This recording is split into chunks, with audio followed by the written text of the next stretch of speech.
नाही तर दादांच्या रोषाला सामोरे जाण्याची तयारी अधिकाऱ्यांना ठेवावी लागेल। दादांचा आग्रह जनहिताच्या कामासाठी असायचा, त्यामुळे दादांकडून आलेली कामे वेगाने मार्गी लावली जायची।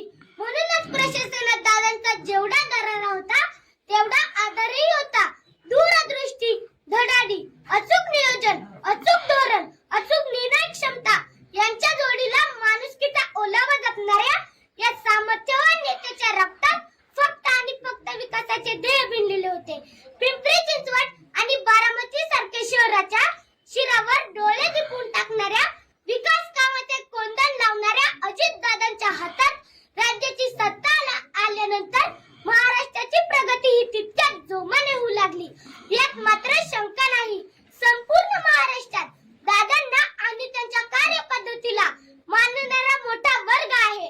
चुकीच्या कामाने दादा परखडपणे विरोध करतात, तर लोक उपयोगी कामात अडसर आली तर त्यांचा परखडपणा कामात दिसतो। काम झाल्यानंतर त्यांचे महत्त्व व दादांची कल्पक दृष्टी लोकांना समजते। महाराष्ट्रातील सर्वात कार्यक्षम नेता कोण, तर ते अजितदादा पवार होय। सकाळी 6 वाजता कामाची सुरुवात केली, रात्री 1-1:30 वाजेपर्यंत वर्षातील सर्व दिवस सलग काम करण्याची क्षमता असलेला एकही नेता राज्यात सापडणार नाही।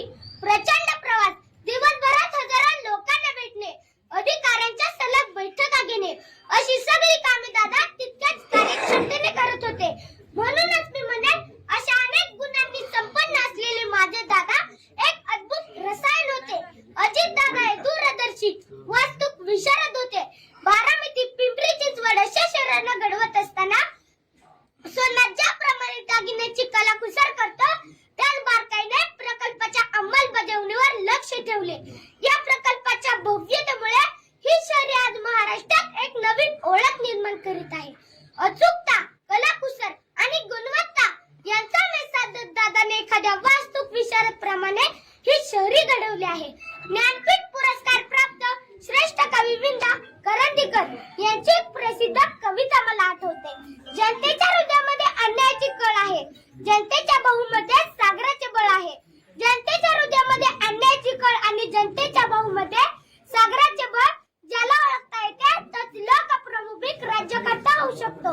राज्यकर्त्याचे हे गुण लक्षण ज्याला यथार्थपणे लागू पडते असे राजकारणातील एक नाव म्हणजे श्री अजितदादा पवार।